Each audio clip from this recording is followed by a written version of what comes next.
What's up, Commanders Nation? Welcome back to Commanders HQ, your home for all things burgundy and gold. Before we get into today's headline-grabbing story about a possible blockbuster trade involving Terry McLaurin, go ahead and smash that like button, subscribe to the channel, and turn on notifications so you never miss a major Commanders update, rumor, or game breakdown. Today's topic. It's a bold one.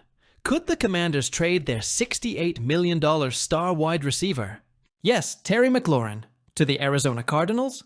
Let's break down the situation, the trade proposal, and how this could reshape both sides of the ball. Let's be honest, this isn't what we expected heading into Jaden Daniels' rookie season. Terry McLaurin has been the face of professionalism in Washington since the moment he arrived. A third-round steal out of Ohio State, a leader in the locker room, a consistent producer no matter who was throwing him the ball. McLaurin has done everything right. But now, there's tension. Terry has just 1 year left on his current contract. And according to multiple reports, including Bleacher Report's Christopher Knox, he wants a new deal before week 1. And can you blame him? He's been the heart and soul of the Commanders' offense through one rebuild after another. But with a new regime in town, nothing is guaranteed. Not even for one of the team's most beloved veterans. And if a deal isn't reached, well, that's where this trade proposal comes in. According to Christopher Knox, if the Commanders can't reach an extension with McLaurin, one trade scenario to watch is a swap with the Arizona Cardinals. McLaurin to the desert in exchange for edge rusher Zan Collins. Now let's pause and unpack this. Arizona just drafted Marvin Harrison Jr. to be their WR1, so on paper, they may not need another wideout. But Knox makes a strong case. What the Cardinals don't have is a top-tier receiver who can complement Harrison and help get more out of quarterback Kyler Murray. Think about it. McLaurin and Harrison on the outside, with Murray trying to prove he still belongs among the league's elite. That could be a dangerous combo in the NFC West. As for Collins, he's a former first-round pick who just had 5 sacks in 2024. But he may be a cap casualty for Arizona in 2026. And after they added Calais Campbell, Josh Sweat, and Walter Nolan this offseason, Collins suddenly looks expendable. For Washington, edge depth is still a concern. Dante Fowler Jr. is gone. Dorrance Armstrong and KJ Henry can't carry the load alone. Zan Collins, still young, athletic, and under contract, could help Joe Witt Jr. create havoc up front. So now we have a trade that might just make sense for both sides. But would Commanders fans accept it? Let's not sugarcoat it. Trading Terry McLaurin would be emotional for fans, teammates, and even coaches. This is a guy who's given everything to this franchise through years of quarterback instability, coaching turnover, and front office chaos. Even with all of that, McLaurin has posted 4 straight 1,000-yard seasons. He's a captain, a tone setter, and someone Jaden Daniels could easily lean on during his rookie year. That's the human side of this equation, and it matters. But on the business side, the Commanders have already added Deebo Samuel Sr., Noah Brown, and drafted Luke McCaffrey and Jalen Lane to fill out the receiver room. If Peters and Quinn believe McLaurin's contract demands are too steep for a 29-year-old receiver, and they can flip him for a starting caliber edge rusher, that's the type of bold move a GM might actually make. And remember, Adam Peters didn't draft McLaurin. He inherited him. Let's talk Zan Collins. The guy is a 6'4", 260-pound linebacker turned edge rusher who's finally started to tap into his pass rushing upside. In 2024, he posted 5 sacks, 12 QB hits, and 7 tackles for loss. All while being moved around a very fluid Arizona defense. In Joe Witt Jr.'s scheme, that kind of versatility could shine. Witt wants pressure from everywhere. Disguises, stand-up looks, wide sets.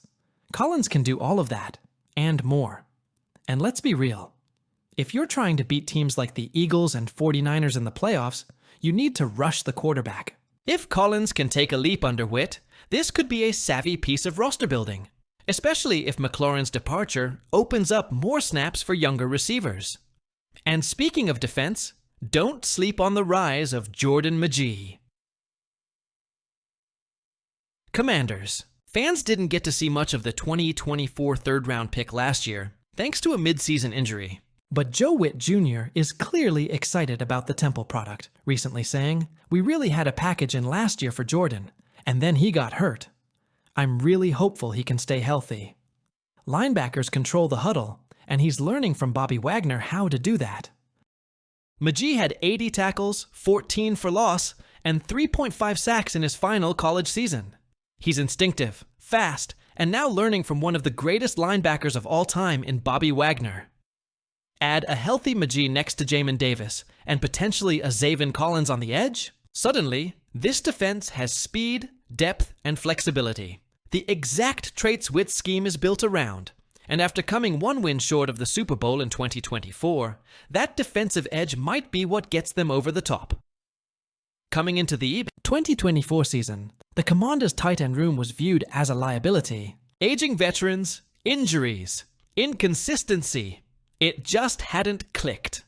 But what a turnaround it turned out to be. Zach Ertz came in as a mentor and ended up playing like a Pro Bowler again. Crisp routes, reliable hands, and the kind of leadership you can't measure in stats. John Bates, known mostly as a blocking tight end, quietly became one of the league's most complete role players and earned a long-term deal from the front office. Then you've got Ben Sinnott, the second-round pick out of Kansas State. He was used sparingly as a rookie, but showed flashes of YAC ability and field awareness that scream long-term potential. And now, out of the shadows, enters Coulson Yanov. For those of you going, "Wait, who?" You're not alone.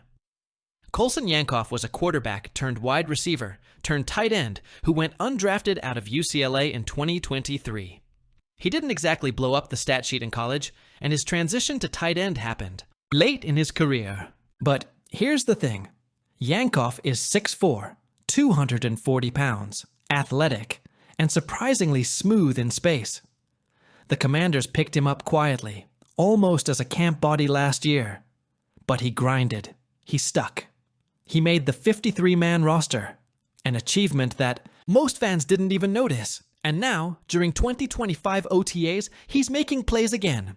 Big ones. During last week's OTA media window, yes, that one limited access day reporters are allowed to observe, the Commanders released a short clip. It was easy to miss, but it didn't go unnoticed by those paying attention. There's Yanov catching a quick pass in the flat, turning upfield with ease, showing off real burst and balance, and finishing the rep with a fluid stride that looked nothing like your average depth chart filler. It was the kind of clip that makes coaches nod, and fans wonder, wait, is this guy for real? According to Commanders insiders, Yanov has been quietly consistent throughout OTAs. Good hands, quick learner, scheme familiarity from last season, and most importantly, no drop-off when rotating, with the 2s and 3s. Let's be clear, he's still TE4 behind Ertz, Bates, and Sinnott. But if Yanov keeps flashing like this, there's no guarantee that spot stays locked up. This is where you've got to give Adam Peters credit. Most fans assumed the Commanders would bring in another big-name tight end this offseason. Maybe in free agency, maybe on day 3 of the draft. But Peters didn't panic. He stuck with the 4 guys already in the room, Ertz, Bates, Sinnott, and Yanov, because he valued continuity and internal development. And now, that patience is starting to pay off. Yanov is a perfect example of the type of player Peters wants to build around. Tough, versatile, high character, and willing to embrace a role, even if it means grinding on the practice squad or special teams. Those are the glue guys, and in a deep playoff run, they matter more than fans realize. Let's not overlook Dan Quinn's impact either. One thing Quinn made crystal clear in his first pressers as Commanders head coach was that every roster spot counts, that everyone competes, that there's no such thing as camp bodies on his team, and Yanov has clearly taken that to heart. Joe Witt Jr., meanwhile, has also emphasized how crucial tight ends are in practice matchups, especially in simulated red zone drills and 12 personnel looks. Even if Yanov isn't a lock for the 46-man game day roster yet, his in-practice reps against the starting defense are sharpening the entire unit, and for a second-year QB like Jaden Daniels, having a consistent, reliable TE4 who knows the system, finds soft spots in coverage, and doesn't make mental errors. That's huge. So here's the million-dollar question. Can Coulson Yanov make the team again? Let's look at the math. If the Commanders keep 3 QBs, Daniels, Johnson, May, 4 RBs, including FB-P6, WRS9, OL that leaves you fighting for scraps in the TE Special Teams group. Last year, Washington kept 4 tight ends, and that trend could repeat. If Yanov continues to flash, but if the front office gets tempted by an extra O-lineman or a 6th edge rusher, that TE4 spot suddenly becomes one of the most hotly contested battles in camp. Yankov's edge? Scheme familiarity, team first, attitude and special teams value. Don't be surprised if he's on the bubble in August, and then steals a spot in September again. So now, I turn it over to you, Commanders Nation. Would you trade Terry McLaurin for Zan Collins? Should Adam Peters pay up to keep Scary Terry in burgundy and gold long-term? Or is it time to pivot and double down on the defense heading into 2026? Let us know your thoughts in the comments below. And as always, if you enjoyed this breakdown, smash that like button, subscribe to Commanders HQ, and hit the bell so you're always the first to know when breaking news hits. The Commanders are building something bold, but bold decisions come with big stakes. Stay locked in with us every step of the way. Until next time, hail to the Commanders.